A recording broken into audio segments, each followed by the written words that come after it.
The trim function removes unwanted spaces from a piece of text.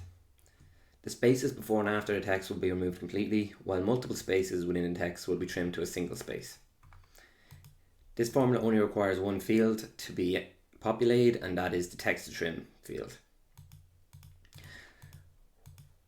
This formula is very useful when you have a series of data that is included of unwanted spaces and you want trimmed down so you can facilitate a VLOOKUP, or that you want cleaned up and usable data.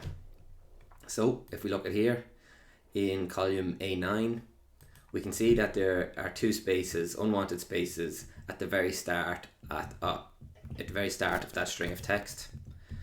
So to clean this, we can just open up our trim formula, select the text that we want to trim, and this will return a nice clean version of this text without those unwanted spaces.